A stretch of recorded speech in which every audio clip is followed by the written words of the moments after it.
just couldn't fit it all in. So I thought, something's got to go. What is the thing that I'm actually enjoying the least? And it was actually going out on weekends and conducting the ceremonies. I was sad to say goodbye to it because most weddings were on a Saturday, so I was away from the kids. The ceremony, yes, is only about half an hour, 40 minutes, but it does pretty much take up the whole day. You're then in that kind of like wedding headspace for the rest of the day, sort of buzzing afterwards. So I was never really there with the family.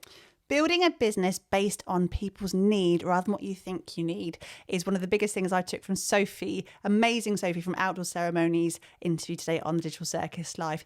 In that interview, she talks about how she grew her celebrancy business and from that found out how many people were getting married outdoors who needed support and advice because they don't plan weddings every single day. She's an absolute inspiration. She also talks about how she is, like many of us are who are watching right now, doing the work-life hustle, bustle, balance, whatever you want to call it, in terms of working with her children at home, growing her family and trying to grow a sustainable business as well. Absolutely love today's interview. Please watch on. But before you do, if you haven't yet subscribed to this channel, please do that. And if you want to give us a thumbs up, love you forever. Speak to you soon.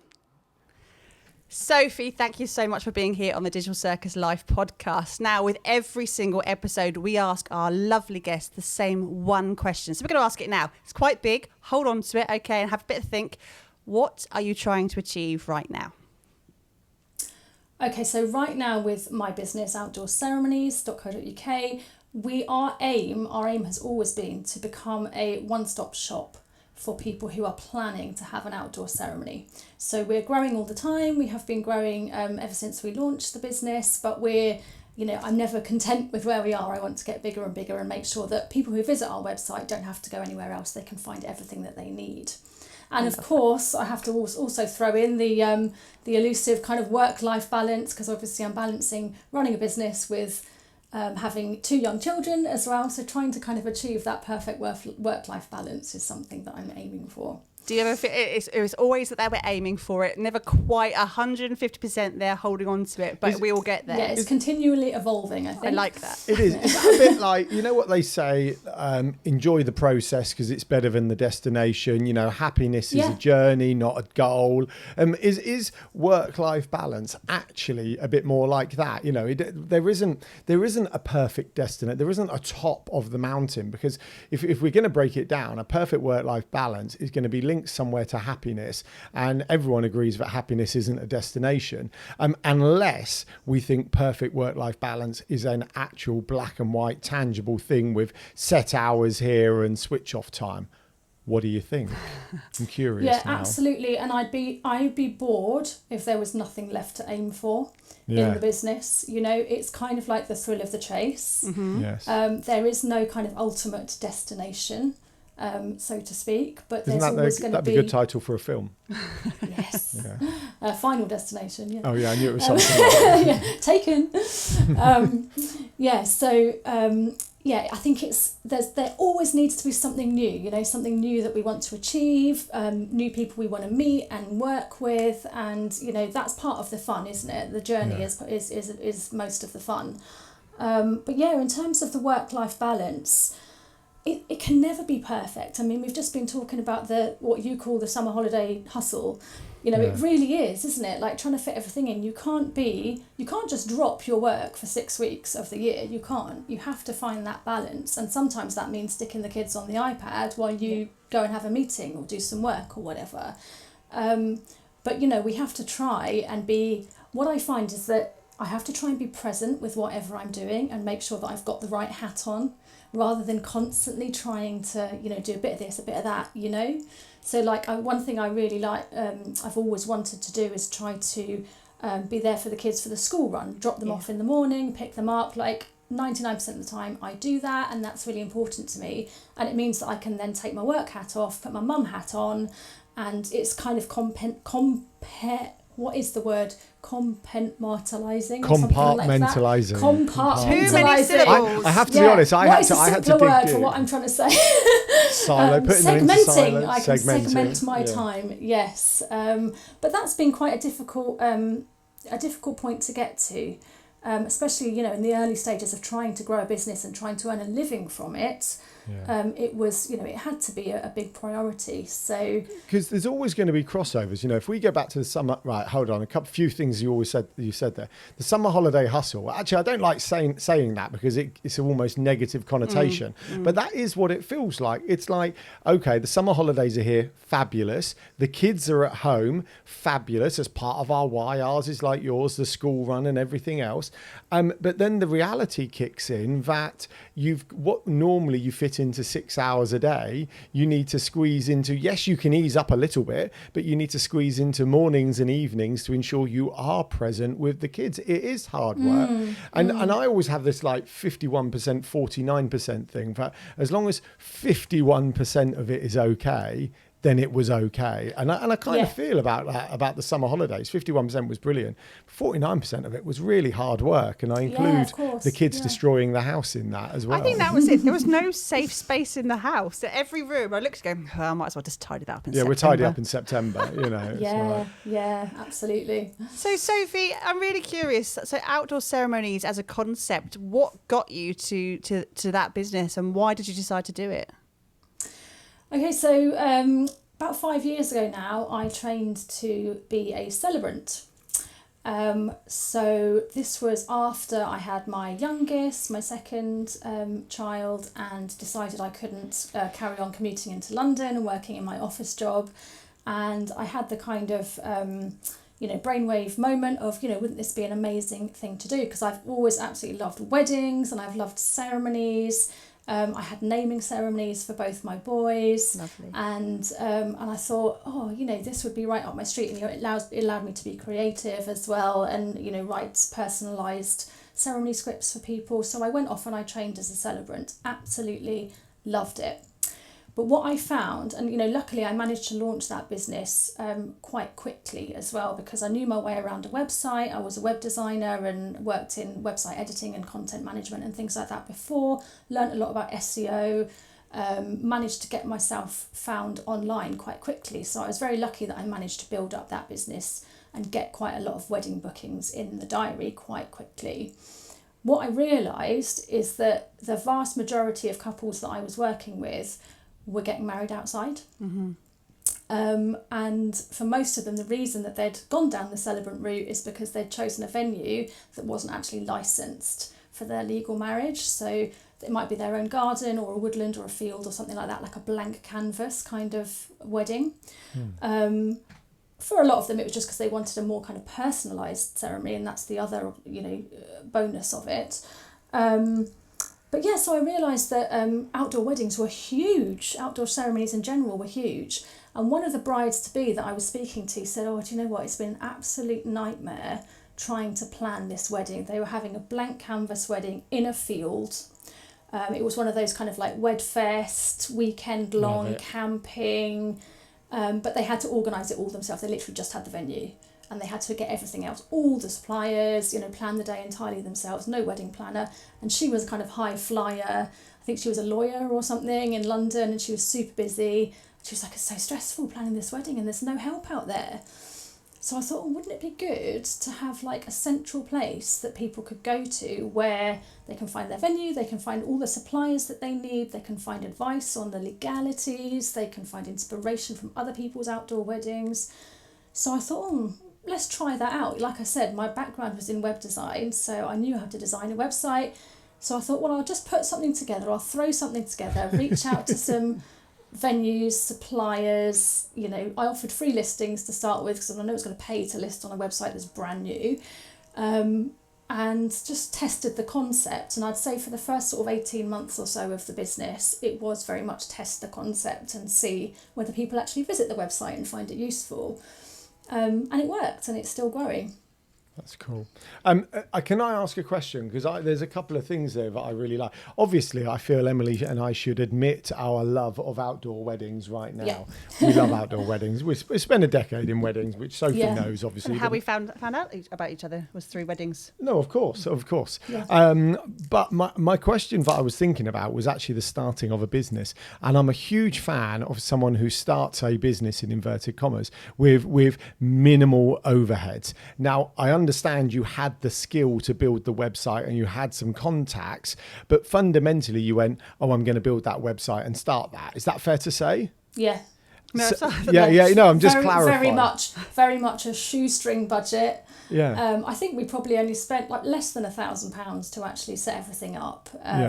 Because, and of course, but time is money. So, of course, you know, it was all sort of me working on it and not getting paid to work on it. And so, you know, that was really where the money was being spent. It was my unpaid time. But yeah, in terms of actual overheads, there wasn't many at all. But I just got going and rolled with it. That puts you there. There's always two camps of people, though, isn't there? And I think I firmly put you in the same camp as us with that. Is that there's those of us who have a passion and are going to give it a punt and go, actually, I haven't necessarily got.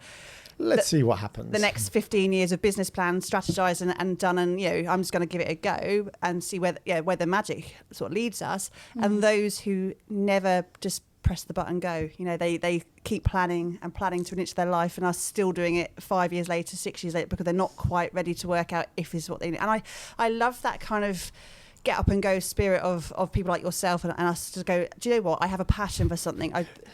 You love us. We do love us. Well, you have to, because I just think, well, that's why we now work in the industry that we work in with businesses like Sophie's here, is the fact that it's a scary old place starting a business, and there are loads of obstacles in your way, and there's always going, and that's why so many people aren't in their own businesses and are employed instead. You know, there's different securities and different needs and requirements that we have. So when you think about starting a business and going, do you know what? I'm gonna not pay myself a wage for God knows how long, but actually the money being spent is pretty much, you know, my overheads of stuff I need to get. You've got a skill set from your previous employment and you're giving it a go, and I absolutely really commend you on that. That's a difficult thing for many people to do, so well done.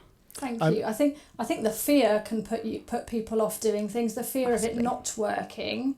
And you know, it's a strange one because I'm a bit of a perfectionist, and I find you know, I find it difficult to actually launch something and put something out there if it's not perfect, and 9 times out of 10 it's not perfect. But you know, if you, like you said, if you don't just bite the bullet and do it, you'll never do it. You have to start somewhere. So what has been your biggest not stumbling block, your biggest friction, I suppose, since starting the business and not knowing everything when you started? What has been the biggest kind of struggle you've had in getting momentum with the business? Time, definitely. So as I said, I was a working celebrant. I was conducting quite a lot of weddings at the same time as trying to grow this business, and it was very much growing and taking up a fair amount of time.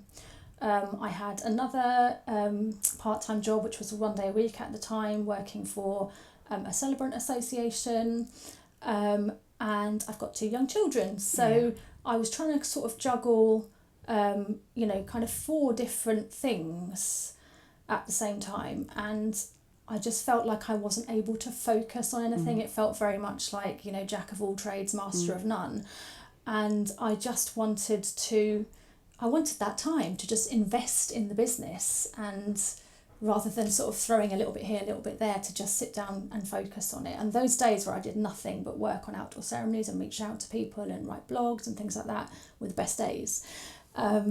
So yeah, and that is still a struggle, trying to balance everything. There just aren't enough hours in the day, and that's probably never going to change. But this blooming time thing, it's a right faff, isn't it? I know, you just want to pause it, don't you? Yeah. Remind me, so how old are your 2 boys? They are, so my eldest has just turned 10 a couple of days ago, and my youngest is 6. Yeah, and the thing is, as you kind of go into that age when you've got newborns and you're sort of balancing running a business with a newborn, and I was thinking back to some of our early days with business, and there was a post I looked at on a Facebook memory the other day of Lydia Rose, our eldest, who's 10 as well, who's strapped to my back in a field 9 days after being in hospital giving birth, and you think, oh, this is mental. Wow. How you would never ever recommend it. Anyone listening right now, give yourself the time off, have a few weeks or months, sit down on the sofa and try and enjoy watch it. daytime TV.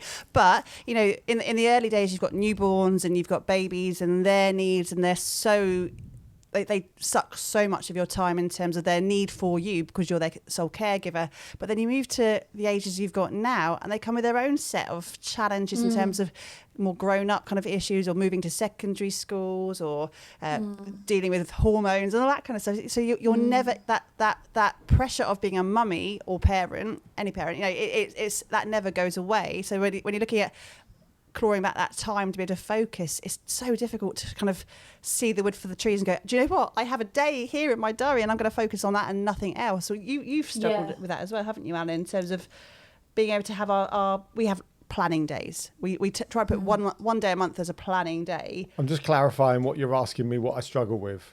Having the dedicated focus time on just the business and how much you can get done in those focus times, but having to balance the world of family and everything else. Well, I think it's not quite yes but no but. So it's just this it's the same, isn't it? It's like we try to be present. So when the kids are at home, we try not to work, and when we're working, we try to work. But actually, there's too much stuff to fit in the time. So not only do you have kind of a hard stop and a hard start between business and work, I also want to go for a run. Got to do personal admin, got to do family admin, got to work out why, you know, there's a leak from the hot water tank. And actually what I want to do is sit here and chat with people like you throughout the day. And then I want to stop at 3 o'clock to go and collect the kids and then, you know, spend time with the kids. But I don't have that luxury. And now I doubt anyone has that luxury, really, or the vast majority of us don't have that. But wouldn't it be nice to have that kind of, you know, that mecca of how it is? Yeah. But I think this is why it's so important to find something that you absolutely love in terms of your work, because that way it never feels like it's a chore. It never feels like it's, just one more thing to fit in that I don't have time to do. You know, I drop the kids off on a Monday morning, you know, as you know, like work-life balance, your kids, your family always come first. But once, you know, when you're ready, when you're in work mode, so once I've dropped the kids off to school on a Monday morning and I get to my desk, like, I'm happy. Yeah. I'm working, but I'm happy because I'm doing something that I absolutely love. I'm working with people that I absolutely love. And it's my own as well. It's my own business, my own baby. You know? That is cool. That is cool. Give yourself. We should all pat ourselves on the back more, us small business owners. Yeah, because it's our bloody work. Should. Yeah. So, you know, like I never feel like work is a chore. I love Mondays. People often at, you know, what it's like at the school gates where you get to pick them up on a Friday and everyone's like, oh, it's Friday, hooray, and I'm like, really? I'm the complete opposite on Monday morning. It's Monday. No, I know what you mean. Yeah. But do you? I mean, you have obviously the outdoor ceremonies part of it, and you have the celebrancy side of what you do, and a lot of your weddings, events, special events are on weekend. How have you found balancing kind of being out and about in the field doing what you do and the other side of your business as well? Well, so this is the thing. I am no longer working as a celebrant. I was about to ask you a question about that. Sorry. It's all right. I might ask you anyway in a moment. Yeah, you can ask me anyway. Backdated. But no, for the last year, I haven't been doing ceremonies, which is kind of ironic because it was training as a celebrant that led me to start this business and to working with the AOIC as well. But I just, you know, couldn't fit it all in. So I thought something's got to go. What is the thing that I'm actually enjoying the least? And it was actually going out on weekends and conducting the ceremonies, which was kind of a shame. And I was sad to say goodbye to it, but I may pick it up at one point in the future. It's the sort of thing, once you've trained, you can definitely go back to it. And it's, you know, you're a sole trader, so all you need to do is press the button on your website and get going again. So, you know, perhaps temporarily I've stopped doing that, but it was hard at the time because most weddings were on a Saturday, so I was away from the kids. The ceremony, yes, is only about half an hour, 40 minutes, but it does pretty much take up the whole day. When you're travelling, you've obviously got to get there early to set up. You're then in that kind of like wedding headspace for the rest of the day, sort of buzzing afterwards. So I was never really there with the family on those days when I had a wedding. And I thought it was a bit of a shame when they were so young as well. It's a bit of a shame to be away from them at weekends. So I've let that go for the time being, and I'm just focusing on this. That in all fairness, it's one of the reasons we started Yellow Tuxedo, because our previous business, very much like yours, was very weekend heavy, and the kids were getting older. The kids were starting at school, and we're like, yeah, no, something's going to have to give. Now, it was helped by other things going on in the world at the time a few years ago. Oh, yes. What was that? Yeah. Don't know, try to forget about it. But fundamentally, that was a driver. Right, I know you're not doing the celebrancy anymore, but I still feel this is a key part of who you are and what you do. I was scanning through your LinkedIn. He likes a bit of LinkedIn. I do. Voyeurism. Because, voyeurism. Well, or due diligence, whatever you want to call it. Due diligence, I prefer. And it's the stuff down the bottom that I like. It's the what you do in your pastimes, your hobbies, and your previous stuff. And what I like to try and work out is how you've got to where you got today. Now, I know what you're doing now, and I know why you're doing it, but it's the celebrant one that I think is more important, because it's that connection with people. And I think there are quite a few instances where you've connected with people, supported people, and worked with people. Where's that come from? Is that something that's always been there, or, is it just as you got a bit older? I'm just curious. Oh, that's a good question. Yes, and it's funny really, because I'm not a particularly social creature. I like these kind of things. I like getting to know people, one-to-one, small groups, finding common ground. I also like helping people. So, this was a large part of being a celebrant was, people said, I just want to have this beautiful personalised wedding that tells our story and is really us, and I was able to work with them, get to know them, to help them to have that dream wedding. So I like that kind of thing, but I've never been particularly kind of like sociable, big groups of people. I hated working in offices, it just wasn't for me. Having said that, I have had some really lovely experiences in previous jobs. I worked for the Royal College of Psychiatrists for 10 years, I think. For a few years I absolutely loved that job. That's where I learned all the website side of things, and the original office that we were in was so cosy. It was like home from home. It was like working with friends in a little attic room, basically. It was lovely. And then we moved to a big open plan office, which was completely soulless, and that was just after my first maternity leave, and I just thought, this is not me at all. I very much wanted to have that more kind of, like you say, connecting with people, working with people, getting to know them, rather than just being a small cog in a big machine in this, soulless office space. I think that's the thing. Sorry. It's okay. I think that's the thing, isn't it? It's like, it's not about the work. Sometimes it's about the impact, isn't it? It's I'm okay working. I've worked for large companies, you don't feel like you're making... can I say make a difference? Is that fair? I didn't know if that was too big and unnecessarily profound, but it's like, is it because if you work closer with someone, you can see the difference being made? Semi-rhetorical question. Perhaps, yes, you can feel like you're making a difference, and it's not like I'm doing anything, that's going to change people's lives, but, what I was doing as a celebrant was making a difference, and was helping people to achieve what they wanted to achieve. But it's more about just kind of like getting to know people, I guess, like this, just having a chat and making friends and making connections in a way that I find quite difficult to do in bigger, more kind of overwhelming environments. I'm much more comfortable with the one-to-one kind of setup. And isn't it funny as well, because we've never met in person ever. Have we not? It's sometimes, do you know what? Yeah. I genuinely forget that there are people we've not met in person, because we speak to them, we feel connected to them, and we're like, oh, we've not met you in person. But I know it's weird, isn't it? But you can get that connection with people you've never met before and are pretty much strangers to, but you only met online, but you don't always have that affinity to want to talk to people that you know on your street, or in down on the school run, and that, because that makes you feel uncomfortable and everything. But actually the idea of talking to people on the other side of the world, or other side of whatever Zoom call you're on, it's magic. I do love that. Well, I like it. You know what it is? I think it's the icebreaker thing. Like, so I'm a confident chap, but even if I went to an in-person networking, I would find that initial kind of, who do I go? I can do it because I turn it into kind of a process in my head of go over, reach hand out, say hello, say what do you do? I can kind of get by it, but actually that icebreaker part is not the simplest part for me. When you're doing this, you've already kind of made that connection via social media or wherever. So it's a case of having a chat and just getting to the point, Yeah. So Sophie, we talk about outdoor ceremonies and it being the one-stop shop for people getting married outside, and I love that.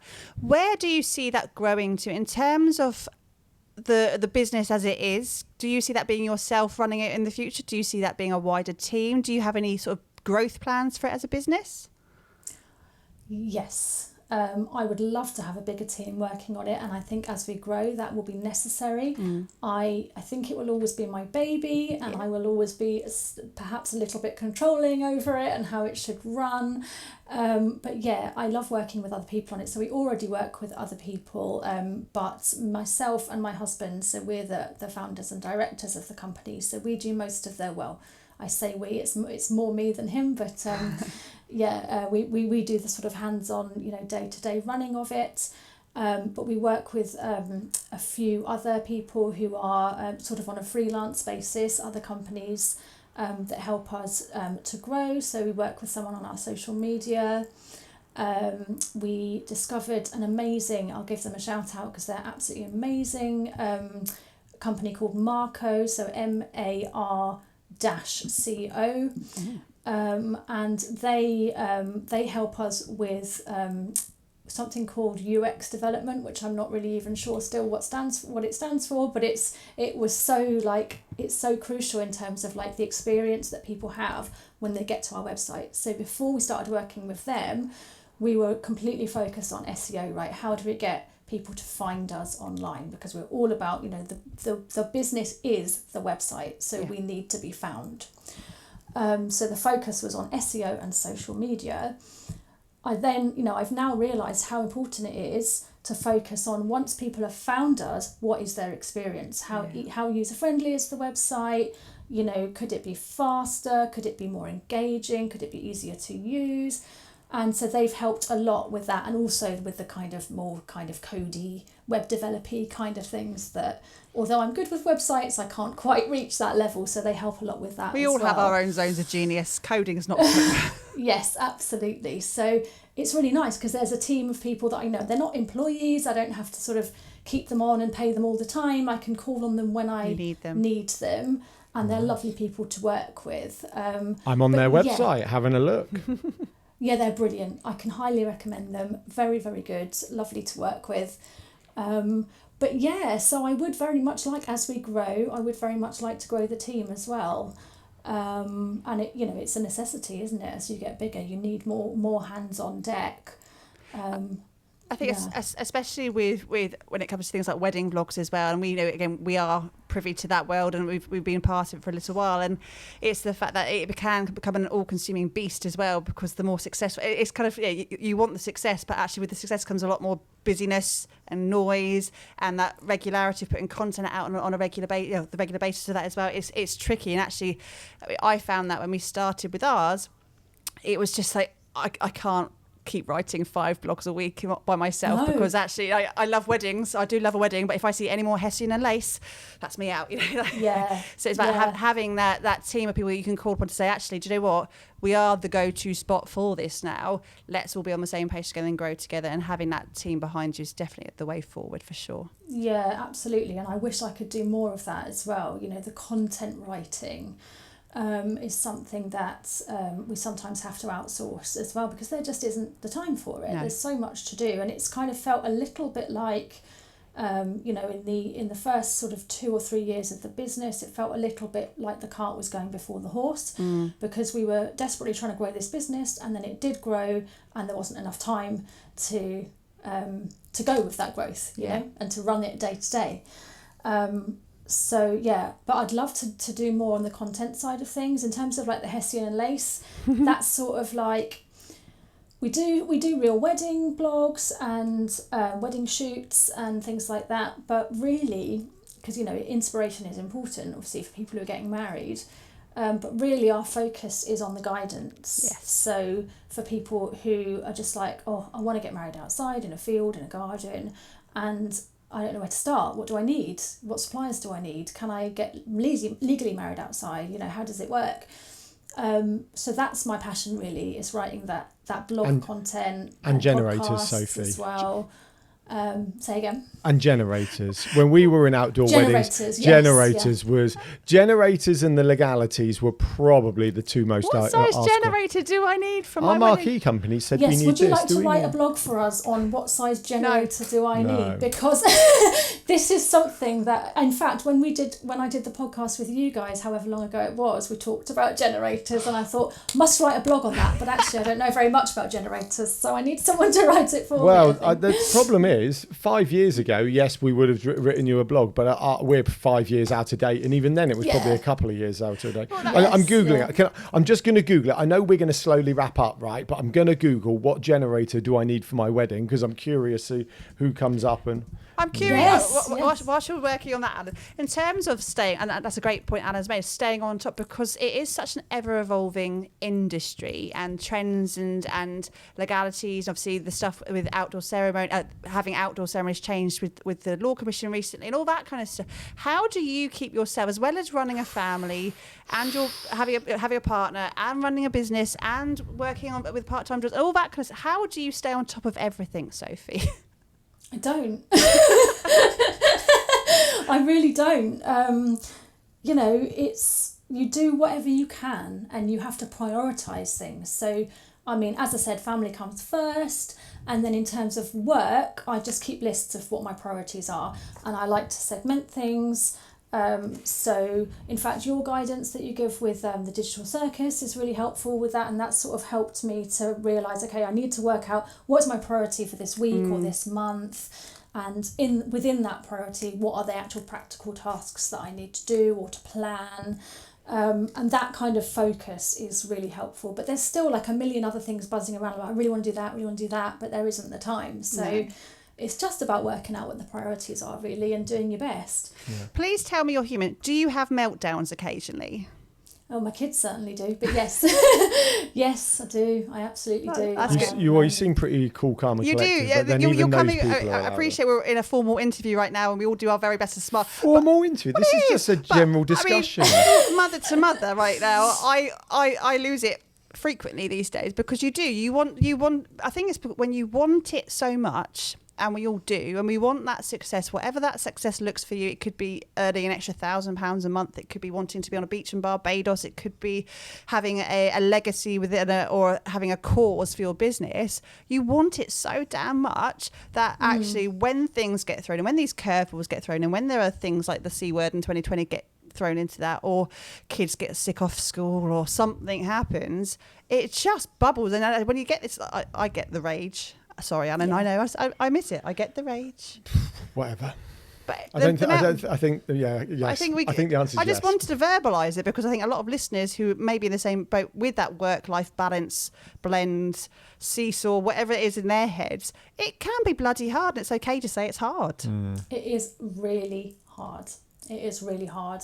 And yeah, as I said, it's continually evolving in terms of how to balance everything. And, you know, dropping the celebrant side of things was the best decision that I made, because that has allowed me to be a little bit less stressed and a little bit more present with the kids and a bit more focused on the business. So, you know, it's decisions like that sometimes the hard decisions that you need to make to work out what direction you need to be going in. But yeah, I lose it, and you know, I'm human, and life isn't easy at home either always. No. It's of course it's not, with two young children, young boys who fight all the time, love each other to bits, but fight all the time. And it's really difficult, and this is why I've found it so important to segment work and family, because in the past I've been doing things like, you know, trying to make them dinner or trying to play a bit of Lego with them or whatever, and at the same time I've been like, oh, have I got any emails, work emails, how's this video doing on social media or whatever, and just trying to sort of like juggle things in my head. And actually that makes me get the rage, as you call it, a lot more quickly, because I don't know what headspace I'm supposed to be in. And then if one of the kids starts kicking off about something when I'm trying to look on this work thing, then that makes me quite angry. So, I just feel like I've got to just put the phone down and be present with the family and what I'm doing right now. And then once they're not around or they're distracted or at school or whatever, okay, I'm focused now on work and I can be 100% present with that. Definitely. Just a couple of things to kind of bookend that. Obviously, I can't completely join in all of that. But two things. First of all, our 5-year-old, if anyone's wondering, had a meltdown the other day because his toothpaste was the wrong flavour. It wasn't the longest of meltdowns. It was probably only 5 minutes rather than half an hour or multiple hours. His nickname is Relentless Joe because his tenacity levels are off the chart. And we once had a 5-hour meltdown from him. But I felt a half hour. He's 6 next month, right? Because the toothpaste with wrong flavour was worthy of mentioning. He wanted strawberry and it was cool mint. Yeah. The other thing, for those who are hanging on, waiting for this, the answer is 45 kVA. And Camelot Marquees, which are not far from us, own the top of Google on multiple search terms for that. Well done, Camelot. I was going to say 40 kVA a few years out, so I'm taking that. But for those who are holding on to find out the answer to that. Good. Right, well, I'll take Camelot on. Let's see if we can beat them. I challenge you, Sophie. This time next year, we're going to come back and have a look and see how you've done. Getting technical for a minute, Sophie, there were quite a few relevant search terms around it. This is not that podcast, Alan. We're not here for technical stuff. This is life, Emily. Life. This is life, though, isn't it? Like, we've identified something that Sophie's website could own. What I love about it is it's a podcast about business and life, but also in terms of when you think about weddings, that's such a major part of our lives as well when we're aiming towards. I still love it. I do too. We love it. I absolutely love the wedding industry. Okay, we could talk. We could talk for hours on this, and we always do. But we do need to come to a natural end in a minute with our final question to you. So, if your final question, it's the same one we ask all of our guests, a bit like the start.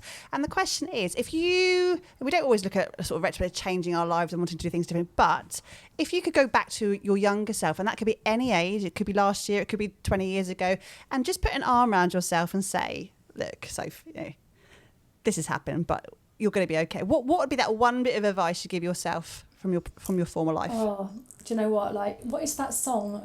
I wish I knew what I know now when I was younger. Yeah, I think that a lot, because I think what I would say to my younger self is, you are absolutely fine, if not better than fine. You are. I'll say it. You are fabulous. Yes, you are fabulous. The way you are, be yourself and you will thrive. Because that is what I learned way too late in life. And as soon as I sort of got the hang of that and just thought, I'm just going to be who I am. Some people, not that I have a sort of controversial personality or anything, but, you don't gel with everybody.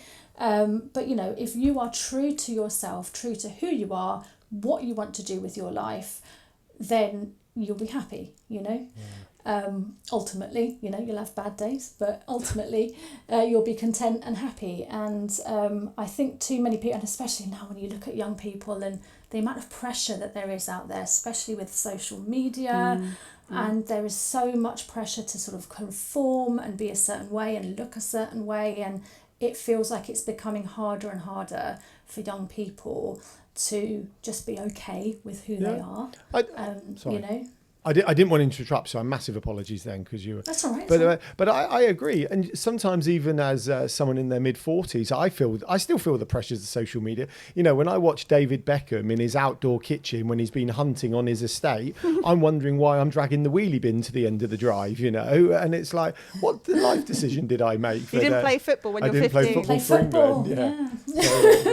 damn, I was never. I was the only kid. But I remember at school who wasn't into football in our year. All the other boys used to play football. Well, that's why you're not in Well, Barbados. so this is the other thing that some parents say to their children or teachers or whatever, and they say you can be anything you want to be if you put your mind to it. And I think, no, you can't actually. You can't be anything you want to be. I could never have been a famous footballer because I can't play football. And even if I trained all the hours of every day, I would not be able to play football. So there are some things I wouldn't be able to, be a space scientist and go off to the moon. There are some things you will not be able to do. Find out what your strengths are and nurture those and find something that you love doing. Love that. Well, Sophie, thank you so very, very much for giving us your time today for the Digital Circus Life. It's been an absolute pleasure speaking to you. It's been a pleasure. Thank you so much. See you all later. Bye.